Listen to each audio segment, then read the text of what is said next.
Thank you very much. Hello, everyone. I'm really thrilled to be chairing this panel today. I think it's going to be a real opportunity to share perspectives and to compare approaches on doping. Like many, maybe a good percentage of you in the room, I come from a WADA code background. I have the WADA code as a reference standard. And while we were preparing the discussion, I was struck by how distinctive the approaches of the US Pro Leagues are. And there are differences that really reveal fundamentally different attitudes towards use of drugs in sports. So I think it's going to be a really interesting discussion today. And the goal is to give everyone first in the room some better understanding about how collective bargaining operates, how it works, and how it influences drug policies. So we are going to focus rather on the first limb of the title that was given to us. The standard of proof will probably coming when we discuss maybe the sanctioning regime and the fairness of the sanctioning. But also the second goal is simply to show that there is never only one solution, and especially now since we're in the middle of a WADA code review process, it's never a waste of time to try and broaden one's horizon and see that maybe what has grown to seem obvious to us is not the only solution around. So we won't have any presentations. We're going to start directly into the discussion, and I would like to leave ample time for questions from the room. But first, I'd like to say a few words about my panelists here. We have a pretty good balance between sports governing bodies and professional athlete associations here. I was asked to give a short introduction of the panelists, basically just so that I can get some embarrassment out of pronouncing their names. We practiced a little bit, but bear with me here. So first, I'll start to be politically incorrect. I will start with the sports governing bodies here. We have from the National Football League, Kevin Manara, who is thanks. I told them they would have to pronounce my name if they laugh at me. So Kevin is the Labor Relations Counsel for the NFL, and so he's precisely in charge of administering and enforcing the NFL drug policies. Then on my left we have Patrick Houlihan from the Major League Baseball. He's a Vice President and Deputy General Counsel at the MLB, and as such also in charge in particular of the labor relations and overseeing interactions with the players' union. And so actually on the opposite side of the fence we have Bob Lenahan, who is Assistant General Counsel with the MLB, this time Players Association. So we're lucky here today to have both partners in the collective bargaining process in baseball. And then finally, last but not least, Matt Graham, who is representing the World Players Association. So instead of Brendan Schwab, who unfortunately wasn't able to attend the panel today.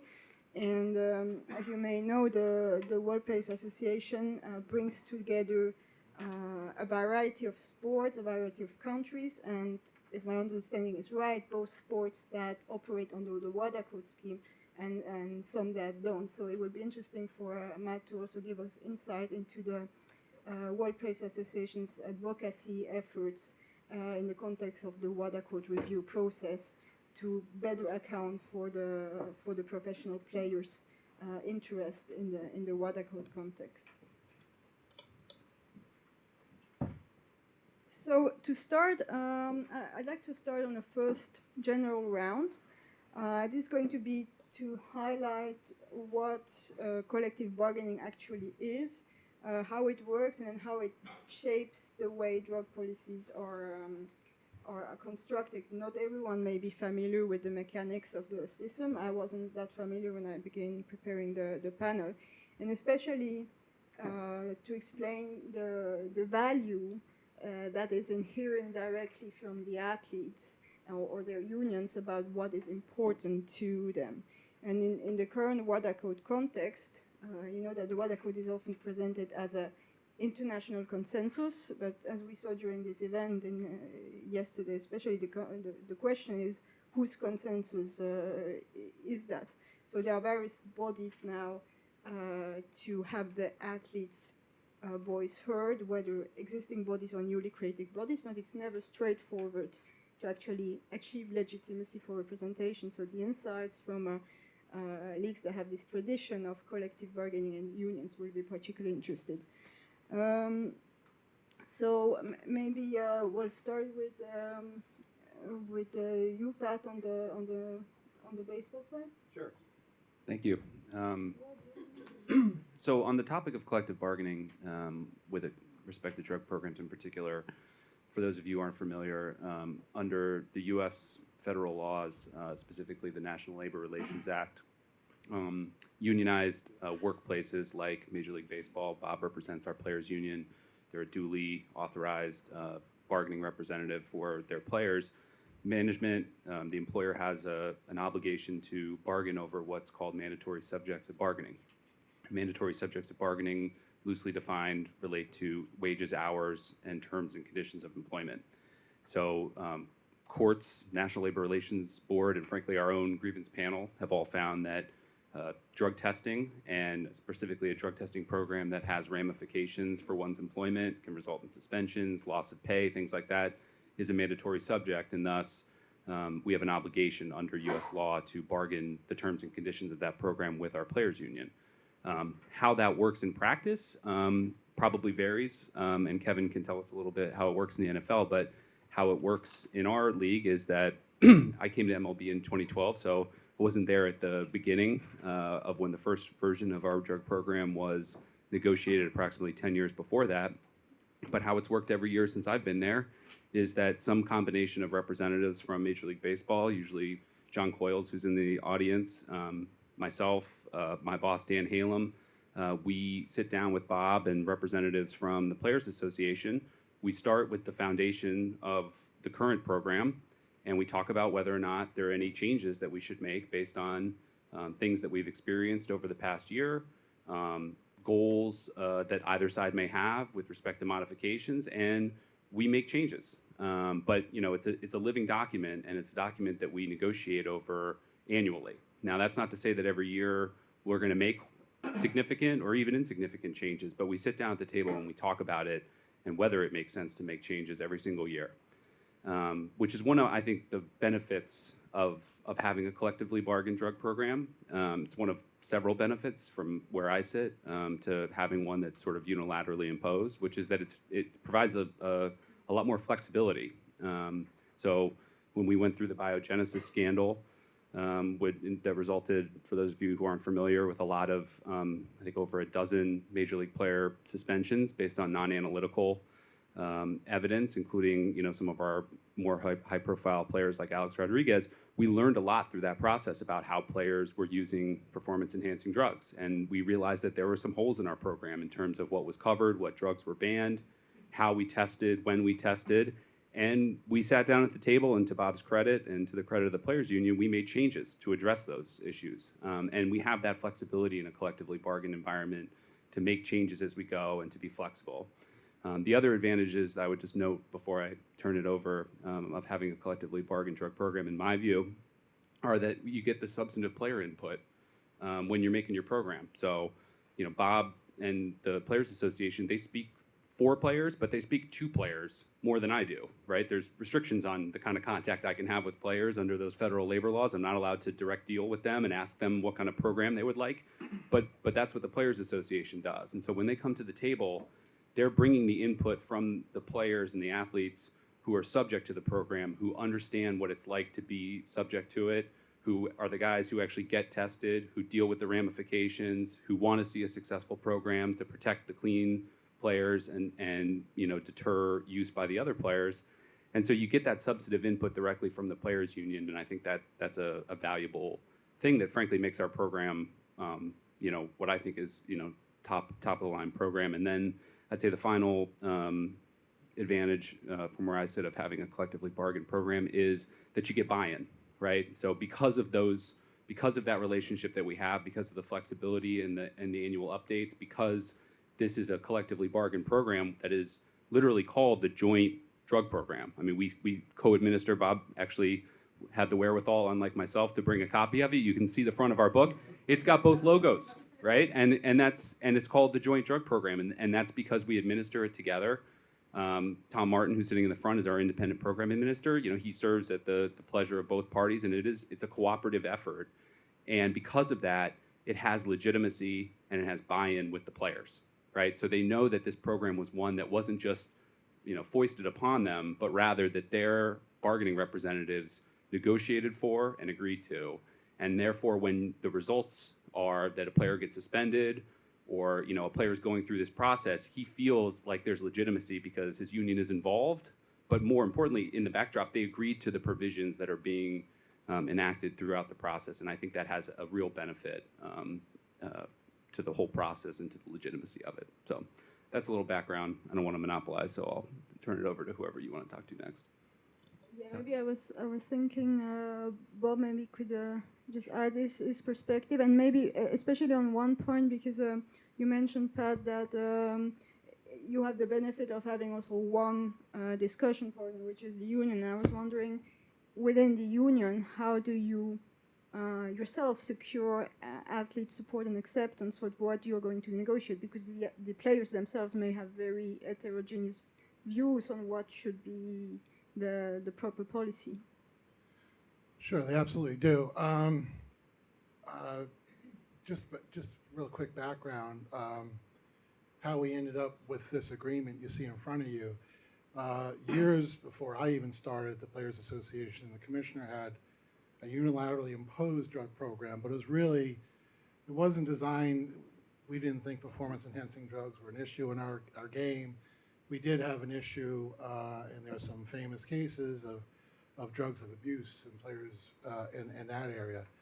Then what happened was we had the congressional hearings where we had a number of, the commissioner was hauled in front of, my boss then, Don Fear, was hauled in front of Congress to talk about PEDs in baseball that were, from the public view, exploding. There were a number of very prominent players who were called to testify. And coming out of that was the Mitchell investigation that Maura talked about, I think, in her session earlier today. And, you know, there was a real threat by Congress. And they also called the NFL to those hearings. They were looking at professional sports in the states and threatening to impose the WADA code on those sports. The commissioner then, Bud Selig, commissioned Senator Mitchell to do his study and his report. Coming out of that report were certain recommendations he made, and the party sat down and negotiated what has become, as Pat is right, the Major League Baseball's Joint Drug Prevention and Treatment Program. And those words are deliberately chosen. Now, we'll talk about it later, the treatment program part of it, and that really applies to drugs of abuse. But to answer your question directly, especially under Tony Clark, who's the executive director of the Major League Baseball Players Union, we have a day-to-day contact with many of our members. First of all, we meet once a year. We have an executive board meeting, and there are representatives from every team that come. There's an overarching leadership group that's involved. And then we have staff who meet with players almost on a daily basis, going to the clubhouses and talking about issues that arise. So we have their input, and John Quill's here, he said in other sessions, a number of the areas that we have in our agreement, including the amount of testing that we have. I mean, our players are now, I think we had over 11,500 tests in 2018. They're tested year-round, in-season, off-season, spring training, postseason. That number really came from players. It was in large spot in response to Pat alluded to the biogenesis investigation, where we had a gentleman in Florida, Dr. Tony Bosch, not really clear he's a doctor, who was providing PEDs to a number of players, not just baseball players, there are other athletes. And we learned for example, that among the PEDs he was providing to players were very fast, short-acting testosterone that be in and out of your system in a 24-hour period. So as a result of that, and again, this came from players, we have testing both pregame and postgame. So in season, and the same player could be selected both pre and post game, and that was designed to get at short-acting testosterone. So in those negotiations, Pat, we do have our program is run by an independent program administrator. He oversees the testing. I know we've been criticized about that, and there was talk about that earlier today about conflicts or what have you. So we have independence there.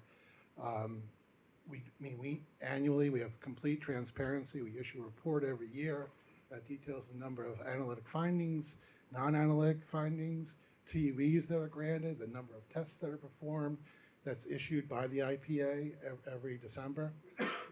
We have a meeting with all the providers. Christiane Ayot is our lab director. She comes in. We meet in New York. We meet with her. We meet with our collectors. The IPA supervises it. We also bring in TUE individuals, doctors that work in the TUE program.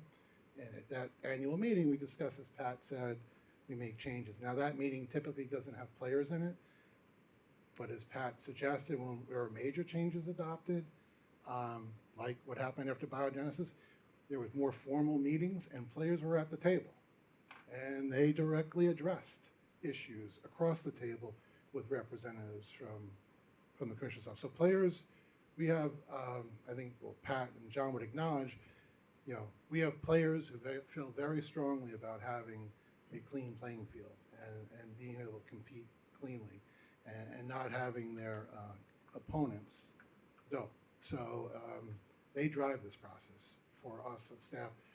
We work for them, the staff attorneys, and we advise them. Obviously, we make recommendations, we give them legal advice, but they're the ones that drive the boat in terms of proposals we make and proposals the commissioner's office make that we accept. So we'll have more about the actual contents of the policies in the other parts of this discussion.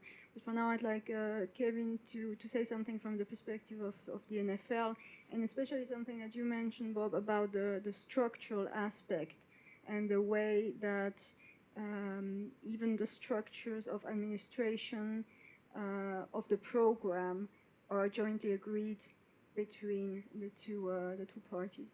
Thank you. I'll try to piggyback off of Pat and Bob and not repeat what they said, even though I was planning to give a little primer on U.S. labor law, but Pat stole my thunder. I'm sure everyone's relieved about that. One point that I think we should emphasize, in addition to having the opportunity to, at the NFL, we function the same way as baseball, where really on an annual basis, we're looking at all aspects of our policy, of the prohibited list.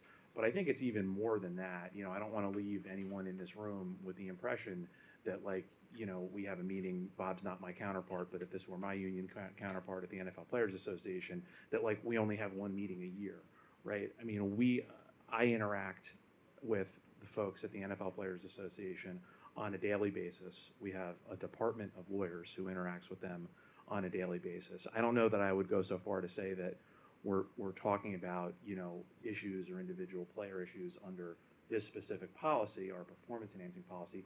That's a regular occurrence. I don't know that I would say that it's a daily occurrence, but again, the point is that there's this regular, dialogue and exchange of feedback that is required under the U.S. laws, and that helps us get the perspective of the players through their legal representative, the Players Association. And if you trace that back really to kind of the inception of our program, the NFL's had a performance enhancing policy since the 80s. When it began in the 80s, it was unilateral, and then we collectively bargained that policy with the NFLPA in the early to mid 90s. And again, to pick up on what Bob said, it was really important to the players. They wanted to be involved in that process, and they wanted to make sure that there was, an equal playing field. they want to make sure that, there's the incentive for the players to make sure that, they don't have to, keep up with other players who, may be doping. So the players want to make sure, that there's a strong program too. And, that was really kind of the impetus for it back 25, 30 years ago. And that remains true today. A couple other just benefits I would say of working for the union, and Bob, I hope you share with my colleagues at the NFL Players Association that I'm talking publicly about the benefits of working with them regularly, because they probably, maybe I need to watch the film later to believe that I'm saying it, but it really is true. Okay, thanks, Bob. Again, let me try to highlight a couple of examples, and we'll come back and talk about them. But one is not only like the buy-in from the players, but also, once you have that buy-in from the players in the union, a lot of times it really helps you effectuate change quickly. So, several years ago, after a long saga of coming to an agreement to do blood collections and test for human growth hormone for the first time, which that was not a quick process. But once we actually reached the agreement with the union and the players, we were able to effectuate the testing, and we were doing blood collections and testing blood for growth hormone. We were up and running in 3 weeks, which really was pretty remarkable, with all the different vendors who were involved and getting notice out to a population of 2,000 players in the middle of the season. We did that in the middle of the playing season. This is kind of just a silly little throwaway anecdote, but I think it's indicative of how, you can work with the union, you can work with the players and effectuate change quickly. And something everyone in this room can appreciate. But several years ago, we really started kind of having a repetitive problem of with the advent of social media, and of course all of our players love social media and how active they are on it. We had some players who, they were filming like their collections, and that's not something that anyone wanted. And so we were able to, get with the union very quickly and change some language in the policy to make it clear that players couldn't do that, and the union was able to get the word out to the players that, like, guys, you got to stop putting posts on Instagram of things related to your urine specimen collection. Another benefit I think of working with a union as the representative of the players is that we can tailor our policy to our athlete population. And I was just thinking about this yesterday. I don't see him in here, but Paul Green spoke, and he talked about some of the challenges with cocaine being on the WADA prohibited list. And for us, from the inception of our policy, we've never had cocaine on the prohibited list in our anti-doping policy. The NFL has a separate substances of abuse policy, and so that's how we handle cocaine, and we test for cocaine, and players can be subject to discipline for cocaine, and there's a whole treatment program, but we don't treat it as, we made the decision a long time ago that is a more logical place to put that, and at least for purposes of our athletes, I don't know, some might say for all athletes, but do you really need to worry about cocaine as, an in-performance stimulant that, people are using for performance-enhancing reasons? Bob mentioned the testing. Again, the fact that we have our own policy enables us to do more testing, and we do a lot of testing. In the last full year, we did almost 19,000 urine and blood collections. So that we feel that's really a main focus for the NFL is deterrence, and we do more testing than anyone. But just to kind of tie back into collective bargaining, there is kind of a reality that, Pat said before that, drug testing is a mandatory subject of bargaining in the U.S., and it's not the only one. And, sometimes we can't look at, negotiating with the union on this topic. We can't always look at it just in a vacuum, and we have to negotiate terms and conditions of employment for our players on other topics as well. Again, beyond drug testing, we have to work with the union to come up with working conditions and agree with the union on things like how much the players are practicing, We have to negotiate with the union on medical benefits and other benefits.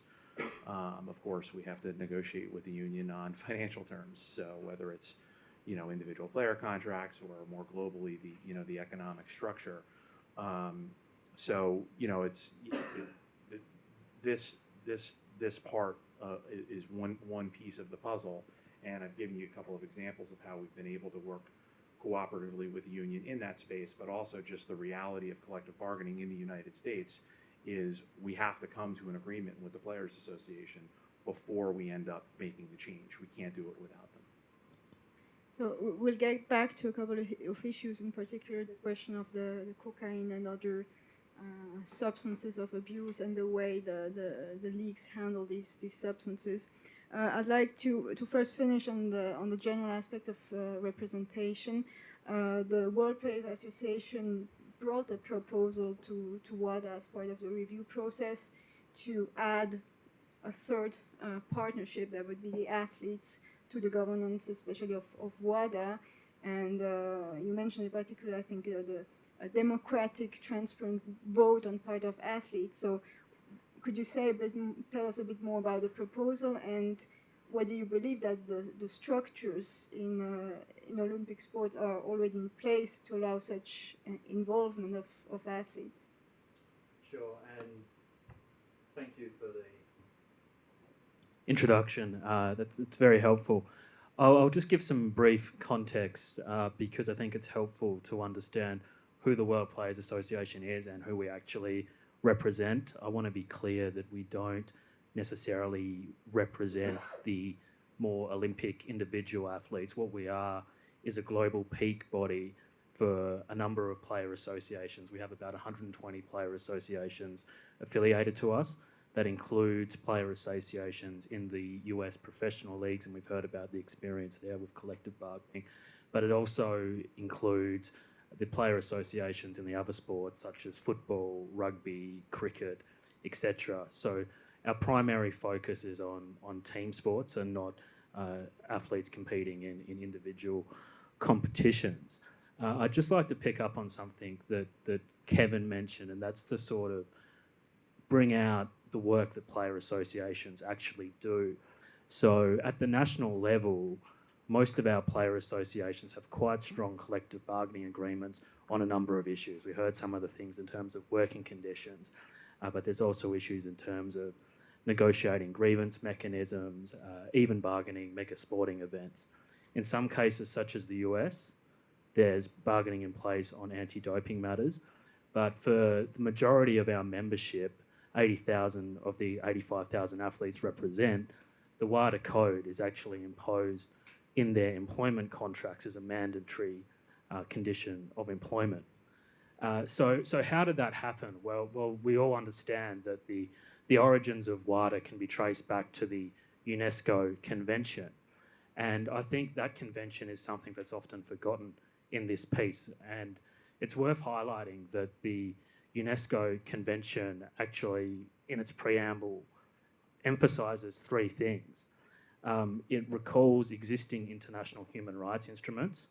And I'm going to pause there because, of course, freedom of association and collective bargaining, they're not just matters of national law, they're also fundamental labour standards that have been developed by the International Labour Organization. And the other issues which were contained in the UNESCO Convention were the protection of the athlete's health and the elimination of doping in sport. And that will then connect to what your question's about in terms of the governance of WADA, because there's now been a drift in terms of what the kind of origins of the international anti-doping movement were and where WADA is at the moment. So if you have a look at those three sort of factors, the view of the organised players is they're not being sufficiently incorporated. And we heard in yesterday's very revealing keynote session that the views of WADA's own appointed athlete representatives are not being incorporated into the governance processes. And that is sort of a different experience to what we have, because the views of the organised athletes, that's our membership belonging to the player unions, that's actively excluded. So what do I mean by that? Well, not only are the representatives of the player associations not part of WADA's foundation board, but neither of the sports they come from. So if you have a look at the past code reviews, only potentially 1 out of the 38 members of the foundation board actually come from the team sports. So I think that brings to bear the point that it's not really adapted to the reality of athletes in team sports. So what we have essentially now tabled with WADA is what we call a 4 pillars governance reform position. And a key part of that is the 1/3, 1/3, 1/3 aspect. So that's 1/3 athletes, 1/3 sport governing bodies, and 1/3 governance. And I think that was picked up in yesterday's discussion as well. On top of that, we would like to see a fully independent WADA executive committee, and that's of course a principle of good governance. And the additional things are that WADA should embed the fundamental rights of athletes and finally separate its judicial functions and ensure an independent judiciary for athletes. Just a very short follow-up question. We've been hearing a lot about labor law, and I think this is also something This is also something we noticed when we were preparing the panel, that there is this perspective of players as workers from a labor law perspective, which is really different under the WADA code scheme, where athletes don't have this separation between their life as workers and the private sphere. So already at the start there are different emphasis. But so you were talking about the perspective of team sports, and but there are not only team sports in the WADA code context. I assume that the 1/3 of athletes would not be only composed of team sport athletes. So would there need to be a sort of process in all the sports to allow an actual athlete representation to emerge that would have the legitimacy to vote on that 1/3 of athlete representation in WADA governance? Yeah, that's right. And I think what WADA would have to do in collaboration with athletes from all over the sort of athlete landscape is actually identify the athletes who are most impacted by the processes of the code, and then develop a representative structure around that. So key stakeholder groups in that are going to be the professional athletes, of course, who do have labour contracts and would ordinarily be entitled to bargain anti-doping as a matter of national labour laws. But then there would also be a mapping exercise that would incorporate, athletes in Olympic sports who may not necessarily have labour contracts, but are also affected by the code's implementation. So you would do that by doing a mapping exercise of where the athlete landscape lies, and then adjusting the principles around that. Okay, thanks. I'd like to move to, we'll get back to the labor law aspect and the perception as a worker when we get to discuss, if we get to discuss the aspect of the testing regime and the specificities of team sports. But there is one feature about the contents of the policy that I found very striking, which is the approach to the substances of abuse, or what sometimes has been called recreational drug use in a WADA code context, because I really think it reflects very basic attitudes about the use of drugs in sports. And in the WADA code system, the topic of recreational drug use has been on the table, I think, with every review process. There was something done about cannabis in the 2015 code review, and now there is a new proposal for a sort of special regime for substances of abuse in the 2021 code, with the list group that would be called to create a special category of substances of abuse, with then some repercussions on the sanctioning regime. You may have followed that in the review process. But the approach is very much still one of repression, a disciplinary one. And so your approach is really different in the US Pro Leagues. And you mentioned in baseball the name of your program is a drug prevention and treatment program. So maybe I'll start with you, Pat, and say, well, could you tell us how you organize these policies and how you distinguish the two and how distinct the two approaches are. Sure. So our joint drug program actually breaks there's a sort of general category of prohibited substances, and then within the prohibited substances sort of umbrella, there are three categories of substances, all of which are treated differently for purposes of discipline, treatment, process. So the first are performance-enhancing substances, or which everyone's kind of familiar. You know, those are the sort of steroids, what you traditionally think of as, you know, PEDs. The second category is stimulants, and the third category, and we treat stimulants differently. They are also subject to discipline, but to lesser discipline than the sort of anabolic performance-enhancing substances are. And then the third category that you were mentioning is what we call drugs of abuse, which are sort of the traditional sort of recreational drugs, cocaine, marijuana, hallucinogens, things like that. So, but the way that we treat those three categories is very different. With respect to performance-enhancing substances, for a first violation, you're suspended for 80 games, which is for us half a season. And there's no warning. It's just you're on notice, and if the substance is in your body, or if we can prove that you were using it through non-analytical means, it's an automatic 80-game suspension. There is a mitigation provision that can allow that to be knocked down, but it is yet to really come into play in our system in any significant way that's created precedent. With respect to drugs of abuse, by contrast, it is primarily a treatment-based program. So if we do not test for drugs of abuse at the major league level routinely. So when the urine specimen is collected for a major league player, he pees in the cup. His test is not going to be screened for drugs of abuse in the first instance. The only way that a player is going to become subject to scrutiny for drugs of abuse is if there's an incident that puts him on the radar of our treatment board. And our treatment board, which I think Bob's probably more qualified to speak to since he is a member of our treatment board is going to be responsible for designing a treatment plan for that player that's going to involve testing for substances. So he will then be, at that point, usually he'll be tested from that point on for drugs of abuse to try to see if he's complying with his program.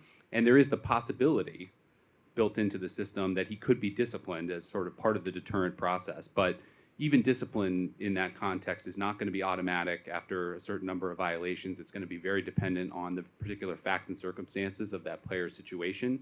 And the standard is very, I don't want to say player friendly, because that sort of is almost like pejorative in a way where I come from. It's really more intended to be very fact specific and is about the intent of the individual player and his commitment to his program. So if a player demonstrates commitment to his program, even if he were to have a relapse, even if there were to be situations that came up, there's not an automatic cause and effect disciplinary situation. So it's very fact specific. It's dealt with by a treatment board that's composed of lawyers like Bob from both sides, and also treatment professionals, professional psychiatrists who deal with substance abuse matters, who are there to support the player and try to help him, not discipline him in the first instance, but rather try to get him back on the right road. And we treat that very differently. And Bob could probably maybe elaborate a little bit more on the process of what the treatment board looks like and how it operates. Sure. As Pat alluded to, we do have a treatment board that deals with drugs of abuse or street drugs. It's comprised of an equal number of members from each side. There's a lawyer from the union, that would be me. Lawyer from the Commissioner's Office is John Coyles. And then we also have two board-certified psychiatrists who are experts in treating addiction, one nominated from each side. And as a case comes in, there are a number of different ways it could come in. Maura kind of alluded to it. It's typically a player's arrested and charged with possession of a drug or marijuana. It could be a situation where the general manager of a hotel complains about having to clean marijuana or find drug paraphernalia in the player's room or what have you. So any number of ways it gets reported up.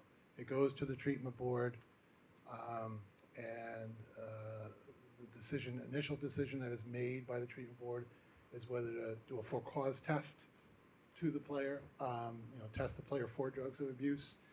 I'm obligated not to inform the player while this is going on. We make a determination if in almost every single case, we've always agreed If we don't agree on whether a test should be imposed, then we have a permanent arbitrator who would go to the arbitrator, and that arbitrator would make the call as to whether or not there was cause to test the player for the drug of abuse. The player gets tested for the drug of abuse, he comes back positive, he's evaluated by either the two doctors who are on the treatment board, or they designate or nominate a doctor to perform that evaluation, and then that's a mandatory thing for the player to undergo, except for alcohol. Alcohol we treat a little bit differently, and that's a separate. Players can end up in treatment programs for alcohol issues as well. It's not as mandatory as this. After the evaluation is performed, the treatment board convenes and agree upon a treatment program that the player will need to follow. That program is signed off on by the two doctors and by the player. And it could involve simply testing, which I think is typically the case for marijuana positives. Players who are positive for more serious drugs usually entail more therapeutic treatment as well. It has ranged from inpatient if it's needed or outpatient testing. And as long as the player continues to comply with the treatment program, he won't be disciplined. As Pat touched on, discipline only really comes into play if the player doesn't, make an effort to comply with his program, and he isn't, and as Pat said, we can have slippages, but if the player is still committed, from a union perspective, it's a disease, and slippages are part of that disease. As long as the player remains committed to that program, then he won't face any discipline. And I guess, Kevin, same thing with the NFL. We just look at it very differently from, I guess, the WADA world, where I don't think either side views any of those drugs as performance enhancing in any way, shape, or form. Players look at it differently, I can tell you that. Very strongly about players using performance enhancing drugs on the field, in games. Typically, drug of abuse, it's far from performance enhancing. It hurts their performance. That's our experience anyway, and it's done off the field, and that's why it's treated in the way it's treated. And I think we're pretty proud of our program. For the most part, we work very cooperatively with the goal being, at the end of the day, is the player's health and welfare. Opioids are a big thing now, and it's a huge problem for the state, society in general. So it's an area where we're very sensitive to it, and I guess I commend my partners from across the table that they continue to view it as a treatment focus, and that's where our focus lies when we deal with those issues. Yeah, so I'd like Kevin to add the perspective of the NFL, and maybe also about your the intervention program. So you actually have a process of self-referral where the athlete can We do. go to the league and ask to be included into the program. I thought that was an interesting feature. We do have that. It probably won't shock the audience that it doesn't happen all that often, but it has happened, and we do have that provision. I'll try to go through this more quickly because I know we're already starting to run short on time. But we do. The NFL has had a longstanding separate policy that governs substances of abuse. Same kind of background. It started out unilateral in the 80s and then was collectively bargained with the Players Association in the 90s. I think what one of the real key differences from us and baseball is we have a treatment component. There's really two sides to the program. There's a treatment side of the program, and then there's a testing and disciplinary side of the program. But the treatment side of the program is really, we really, especially at the league office and also for the Players Association, we have almost nothing to do with how it runs day to day. We have a jointly appointed medical director who has handled that side of the program, who's a psychiatrist by trade for many years. There's a separate doctor who, again, also is jointly appointed, who oversees the testing and administrative side. But on the treatment side, we have a wide network. I mean, we have you know, we don't get the group together for meetings all that often because there's so many people involved. I mean, it's a network of like 100 people, from treating clinicians in markets all, you know, in all of our team cities and some other markets, psychiatrists regionally, and then also we have what we refer to in our vernacular as case managers, which really serve more as like social workers, who are available, you know, to assist the players who are in the program. And if it is determined, you know, after an evaluation and they're if they're quote unquote in the drug program, you know, that they would benefit from those types of services. So again, that's something that, you know, that's been a feature separate and apart from performance enhancing drugs in the NFL for 30 years. Before we move over to the next topic, I'd like Matt to comment on that, especially I think you also included into your proposal the idea that athletes would be included into a rehabilitation program for certain substances. So what do you think currently of the draft proposal for the WADA code and the way it would affect the sanctions and the current draft provision? Yeah, thank you. I mean, I think the common theme emerging from the panel is that these approaches are really health and welfare based, and they actually, you know, take into account the impact that the players are potentially, you know, suffering as a consequence of drugs of abuse problems. Turning to the proposed revision, in principle, it's a step forward. I mean, it may mean that the players who are potentially eligible for 4-year sanctions will now receive 3-month sanctions with a possibility of the reduction down to 1 month. However, there are a couple of caveats to that. And the first is in relation to the last round of the code review. Similar language was introduced, but it didn't survive the code review process. Now, this language is an improvement on the last round, but what happens when the third draft of the code is tabled in about a month's time remains to be seen. So watch this space on that front. And there's still a few contrasts between the proposed revision and what the existing best practice is under the collectively bargained approaches that we've just heard about. It's still fundamentally, even though it is a reduced punitive approach, it's still a punitive approach. And on top of that, there's things that could be done in the interim, especially around cocaine. And I think we heard in Paul Green's presentation yesterday in terms of reclassifying that as a specified substance, and that is once again yet to occur. So this, of course, has been a major reform priority of ours. We welcome tentatively the revision, but you know, we subject to the caveats I've discussed. And there would also be the question of to add my own sauce to it, there will also be the question of the athletes' resources for participating in a rehabilitation program. Because there is, for now, I understand that the rehabilitation program is financed by the league. It's not at the charge of the athlete. Whereas here in the proposal, you could think that it would be for the athlete to come up with the resources to go through a rehab program in order to have their sanctions reduced. And another issue that I look forward to is the list group agreeing on which substances are going to go onto that substances of abuse, potential new category that could be created. We have some time left for our actual discussion, and then I'd really like to leave space for the questions. So, well, maybe we'll skip the whole testing question. You've addressed it already in various of your answers. To move over to the sanctioning regime, because it's a recurring debate in the context of the WADA code about the fairness of the sanctions, how the burden of proof is placed on the athlete versus the actual deterrence effect of the sanctions.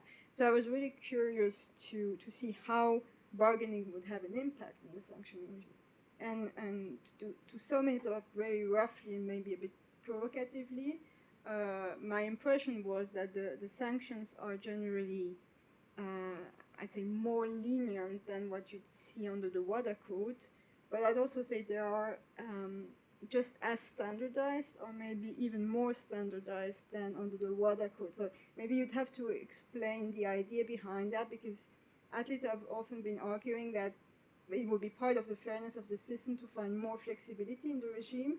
And now we have a bargain system that in the end is more standardized than the WADA code. So I don't know who would like to react first on that issue. Maybe Kevin, Pat. You don't have a mic. I'll go first this time. So in terms of, I think your points, Marjolaine, about having a more standard discipline, that is a hallmark of our policy, and I think for baseball and the other pro leagues in particular, as you see it internationally, and I was in Paul's session yesterday as well. And I think our philosophy is, and Adolfo Birch, who's my supervisor, so I have to make sure that I mention that he's here. He made the comment yesterday that we've really taken just a different approach. So sorry, under the performance enhancing policy, the first violation for our player gets suspended for 4 games without pay. Second violation is 10 games without pay, and a third violation is a 2-year suspension without pay. And really where we've netted out on the issue is, I do get the sense here more in the international community that sometimes there's more of this focus on, trying to identify, well, we think that this case is worse, so for that guy, we want to, have really the higher penalty. And then, for this other one, well, maybe he wasn't as much as fault or negligent, so, let's start with the baseline and reduce it down. Well, what we have in our system is we've taken a different approach. Instead of analyzing so much on an individual basis, we just take a straight approach across the line. And again, for us, there's really no consideration of, intent at all. We have a strict liability policy, and the individual facts and circumstances of the players, the circumstances surrounding a player's positive test, they really just don't matter that much. If he tests positive and it's in his system, then he's going to be disciplined. You want to pick up on that? Yeah, sure. In our case, and Pat will correct me where I'm wrong, in our case, we have 80 games, and as Pat alluded to, we do have a mitigation provision for certain substances, not all. Substances like we find, again, because we can tailor to our program, our game, what we've seen are certain substances that are widely available legally in Latin American countries. We have a large group of our players are, over 30%, I think, are from Latin America. And so, for example, we've had some clenbuterol positives, not just from me, but in the Dominican, it is a common cough medication that you can buy over the counter. And we've had players who tested positive for using cough medicine over the counter, not realizing the substance is Subroxy-C, means clenbuterol. They had taken the next bottle over, Subroxy-D, that had been okay. So they made a mistake. There was no, I think both sides viewed. We had one player who had it was the second time, his first positive had been for a PED. This was, I think we went to an arbitration hearing, but all accounts, he made a mistake. He didn't read the label. And he was disciplined as a second-time offender. We've now amended in one of our programs so that if in that case, and we did have it happen once, that player can get relief from 80 on a first-time basis down to 40. He's still being hit with a significant suspension. I know there's some question about that, 40 games. It's a lot of money to a lot of players. In addition, a loss of service time, which accrues towards free agency, towards pension, all that. So a first time is 80. They can go down for certain substances, not all. Another substance we've seen is clostebol, which is used widely in Latin America for creams. I think one of the panels, they talked about that. And we've had players who we were able to demonstrate got contact from their partners who are using the cream as medicated treatment, prescribed treatment. So we adjust to that. Our second suspension for a PED is a full season, and a third one is a lifetime suspension. Now, the lifetime suspension, the player has a right to petition the commissioner to come back no sooner than 2 years. So after 1 year, the player can petition to be readmitted. The commissioner reviews that and makes the decision as to whether or not the player can be admitted no sooner than 2 years after he started serving. And we measure, I know there was some discussion on the panel, in the water world, they talk about days, and it could be out of competition or in competition. Ours are always measured in competition, so it's games. So if you are, if you test positive in the off season, it'll start with the opening day. If you test positive in the middle of the season and you haven't completed your discipline, and it'll carry over into the next season. So that's how we treat it. I'll hand over to Pat and then to Matt, but maybe I'd like you to address one aspect, which is the issue of sports supplement, because under the WADA code, one of the most frequent situations where there is a big argument around fault and the origin of the substance is around the consumption of sports supplements. So how you handle that, and maybe also what the World Player Association's position is in that regard with respect to proportionality, and also maybe something about the latitude to assess whether a case is worth moving forward or not.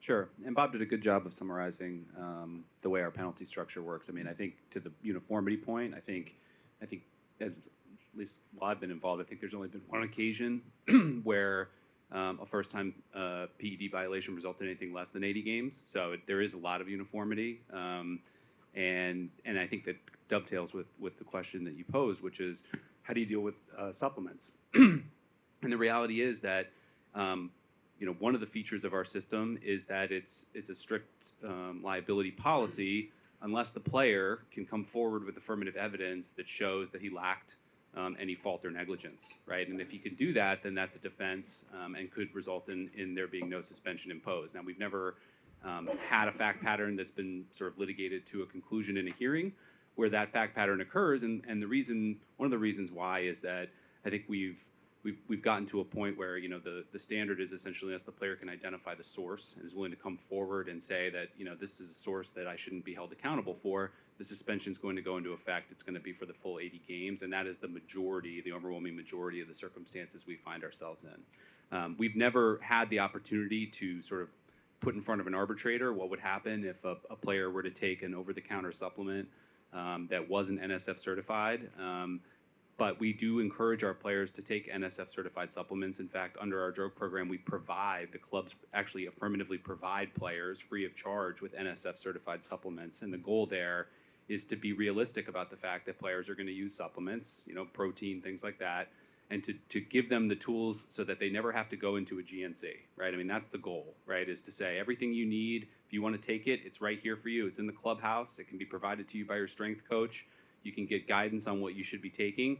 And by doing that, we're trying to keep players from having to take any risks that they otherwise might need to by going outside of the club and trying to find supplements that they think, make sense to take. We say, don't do that, avoid those supplements, and therefore, our position as the league at least would be that if a player went outside the club, purchased a non-NSF certified supplement at GNC, and then ended up, testing positive, that, our view is that he would be culpable for that, and we might have a disagreement with them that we have yet to have happen in practice. But that's how we deal with them. So I'm good. Yeah, look, I think we've heard the benefits quite clearly of a collectively bargained approach to sanctioning. In terms of where we sit on this issue, when we met with the wider code review team, we tabled 25 cases of injustice, and our view is that's probably the tip of the iceberg. There's probably many out there that we don't hear about at the elite level. Of course, there's many players and athletes out there who don't actually have the resources to bring these cases in the first place. So I think it's also worth bearing in mind in the context of the sanctioning system that's there, what your procedural rights are under that to actually effectively defend your case. And I think that's once again one of the advantages of the collectively bargained process and the role that the player associations play. In terms of the issue of proportionality itself, that was one of the reforms that we advanced, and I'll just quote a CAS case, Puerta, which some of you may be familiar with, and on the issue of proportionality, it states, the rationale behind it is the desire to ensure that so far as possible, the sanction imposed in every case will be and be seen to be just and proportionate, and that there will not be a tiny number of cases in which anti-doping tribunals, athletes and international federations feel the imposition of sanctions result in oppression or injustice. And I think that's something that happens far too frequently at the moment. And I think collectively bargaining, the outcome actually is a mechanism to ensure the balance between, you know, the fundamental rights of the players and the integrity of the competition.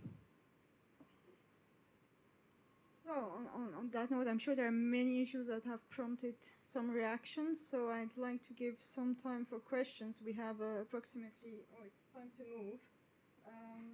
We have almost 15 minutes left for questions. So if there are questions, we'll take the questions. Otherwise, we have enough to continue the discussion. Who is there to? Was there someone to give around the mic? Otherwise, I'll do it myself.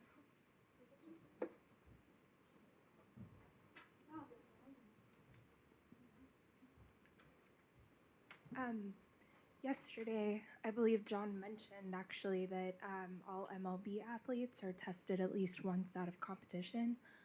I'm curious from a collective bargaining standpoint how out of competition testing is approached. You know, Olympic athletes have to submit their whereabouts, which is a whole nother issue in itself, and how that's communicated to the athletes. Well, Bob should probably address this too, but I'll give my perspective on it very briefly, which is that's correct. So we recently, it's actually one of the more recent amendments to our drug program during the last round of collective bargaining, not our annual review, but our sort of 5-year negotiations where we tend to make more of our wholesale changes. One of the things that we bargained for based on experience that we had and something that, again, to Bob's credit and the union's credit, they agreed to and were supportive of was the idea that every player should be tested at least once during the offseason. And so we do test every player at least once. There's also random testing, so you don't feel, you know, like if you get tested once, you're off the hook and you kind of have carte blanche until you get to spring training. So we do keep the random tests in that part of the year as well. And we think that's important, and we've actually seen, you know, some of our positive test results coming from what we think is an increase that's been beneficial and hopefully will eventually not just lead to more discipline, but lead to the deterrent effect that, of course, the discipline is ultimately aimed at achieving. So, you know, it is different than the Olympic model. Marjolaine, during our prep session, was explaining to me a little bit more about the whereabouts system. It's not something that I'm personally all that familiar with. We do keep track of where our players are during the off season. They do need to file forms and keep updated contact information and you know, keep us abreast of where they are so that when CDT and Tom are in the process of sending out collectors, they can be found. But they don't have to preemptively provide a 1-hour window in every day because in our view, you know, our players are captive, not be captive, but you know, they're with their teams. They're with their teams, and we know their whereabouts for almost 9 months out of the year because of the length of our season, right? So random unannounced testing is extremely easy for us to execute during the season because you know exactly where they're going to be. You know what plane they're arriving on. You know when they're going to be in the clubhouse. You know when they're not. You know when they leave. During the rest of the season, you know, we try to give them a little bit more leeway and realize that they have a life to lead and that we can't necessarily, you know, require them to account for their whereabouts at all times, but yet we're still able to achieve a very effective off-season drug program by just working together collaboratively. Where there's a situation where we have trouble finding someone, we always get them within 24 hours, and we think that it's been very effective. What about nighttime testing? Because that has been a discussion too in the weather code context. Could you test players potentially at any time of the day or night? Yeah, players are subject to test at any time of the day or night, and it's a practical matter. What usually happens is they're contacted immediately before the test, and if you know, they have to be, you know, tell the collector where they are and then provide the sample, and if for some reason they're not where they're expected to be, then we scramble another collector to get them, and that can take place at any time of the day or night. We function very similarly at the NFL.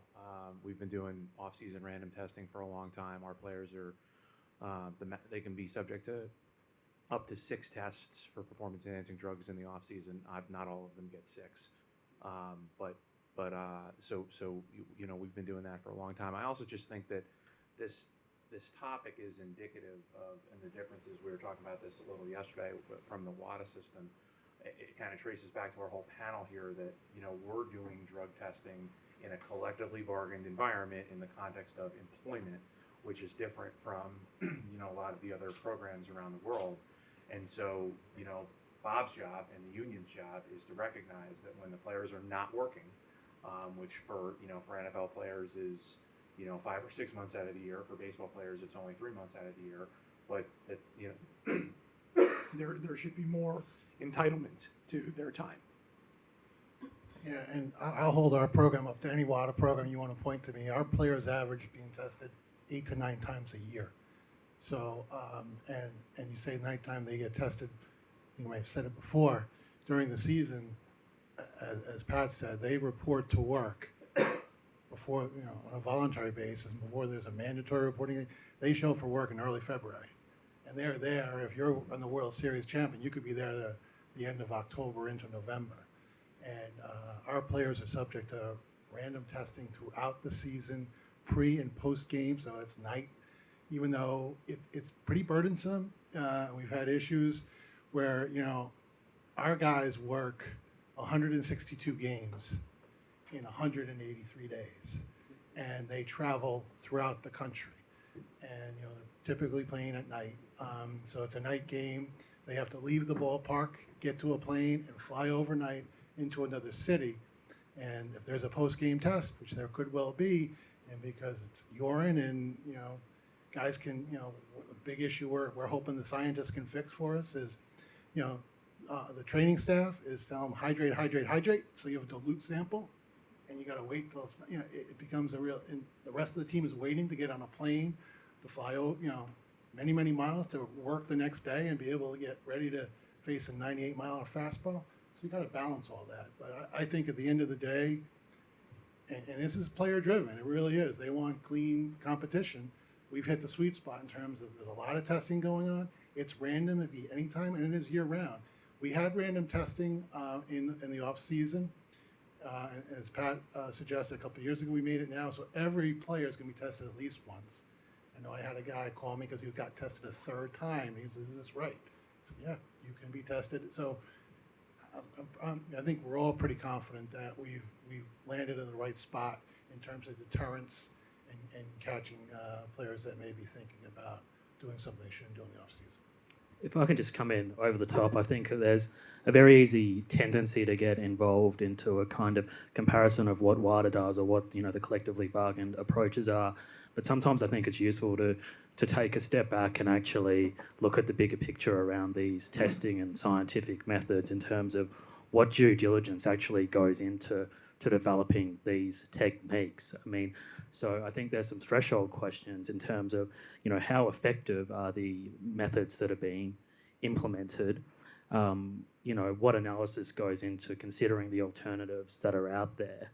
How deeply entrenched are athletes in the processes of the development? And I think that's where the real advantage of the collectively bargained approaches is because there's this process of constant evaluation at the end of each year where, WADA by nature is inherently playing catch up. There's a code review every 6 years, and often by the time you identify issues with science, methods, testings in relation to the code itself, it's too late. So I think sometimes, it's worth doing this more proactive due diligence in the programs that the collectively bargained models allow for. We have time for at least one other question. Can you hear me? All right, I'll just talk loudly. Thanks. For Bob and Kevin, I'm curious about what discussion or debate was generated in your respective organizations about naming the substance in a violation. It's routinely named in baseball. It is not in the NFL. I'm wondering if in the NFL particularly there's any re-examination of that given the discussion around the Super Bowl MVP Julian Edelman and his situation last season. Our union knows our position on this is that we believe that we should announce the specimen or the substance that a player tested positive for. And again, in the process of collective bargaining, they have to agree. So that's something that has been a proposal from the league, from the management council for quite some time, even going back to the last CBA negotiation. And I think the union perspective is that if the player is already getting suspended for a violation, that it's piling on, I think, is the type of, that's what we've heard from them, to announce what the substance is beyond that. We think that it serves a real deterrence value to announce what the specimen was. But so that's kind of where we are. What we do have, what we did agree the last time we made a change to the policy, is that if there's an affirmative misrepresentation by the player of what he tested positive for. So if a player tested positive for stanozolol, but he comes out and says, "Oh, I had an Adderall positive," we can go out and correct that. But it hasn't happened in practice. So something we continue to seek from them. Not from Bob. I think it goes back to the Mitchell report, and it was one of the suggestions that were made. And internally there was a lot of debate amongst players, and ultimately they landed on there's talk in these sessions about transparency. We like to think that we have a very transparent program, and that's part of the transparency. I suggested the IPA issues an annual report that discloses all the positives, both analytic and non-analytic. It discloses all the TUEs that are granted, that are also considered by the IPA independent. Neither Pat, John, or I have any say-so in whether a TUE is granted. It's based on a standard, a medical standard. Player has a right, if it's denied, to challenge it to an arbitrator, neutral. But at the end of the day, when we agreed to this program, going back to Mitchell, that was one of the early things we agreed to do, was to announce what the player tested positive for, what he's being suspended for. And I think, again, there's a lot of, we didn't agree to everything that Senator Mitchell proposed, and we are very concerned about player confidentiality. It's a hallmark to our program. When the player is tested positive, the notice comes from the IPA to John Coyles and myself. And one of the worst parts of my job is I'm the person that gets to call the player and tell him he tested positive. But while the B sample's being done and an investigation's being undertaken, that remains completely confidential. And it's part of the due process we protect for the player, so that if it ends up, if the B sample doesn't confirm, or it ends up that he's been able to meet the standard of no fault or negligence, he isn't tarred for life with a positive test. So there's a balance on the confidentiality. I'm hearing my brothers at the NFLPA struck the balance a little differently with what's being announced publicly, but that's where we landed on it, and we're comfortable with where we're at. Don't go to him. I'm not sure. Where is there anyone No, it's in the okay. room? You But got I'm allowed to take a last question, or in the good PCC tradition, do I have to close sharp? Okay. All right, Jay, make it quick. I promise Sorry. this isn't a loaded question, and I work often with Bob on the player side and Pat and John. But I think it might be helpful, Pat, with respect to the collective bargaining aspect.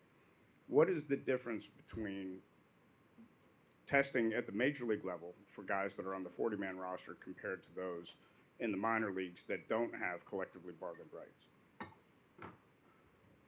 The two programs are very, I would say 99%, they overlap. There are a few places where they don't.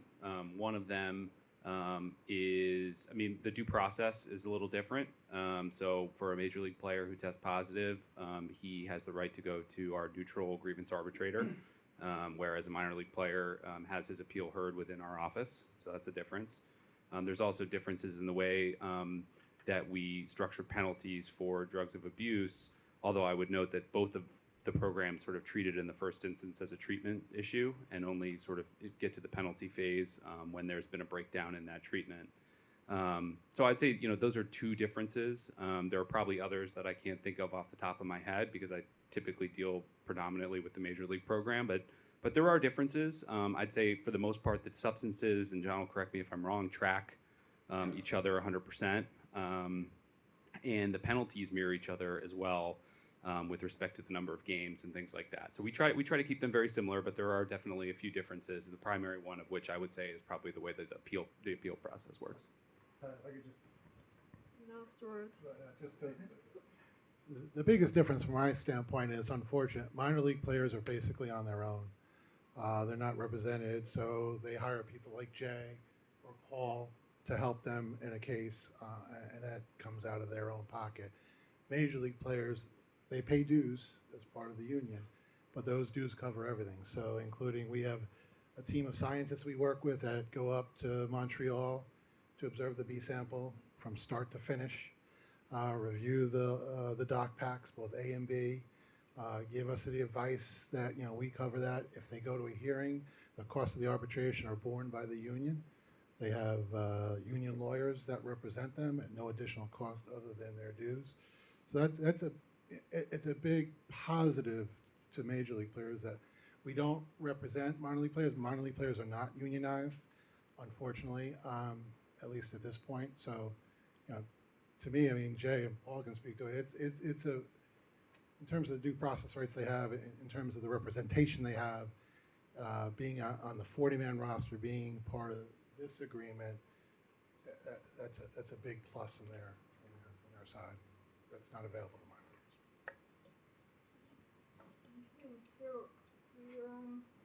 To keep up with my Swiss reputation, I have to close now.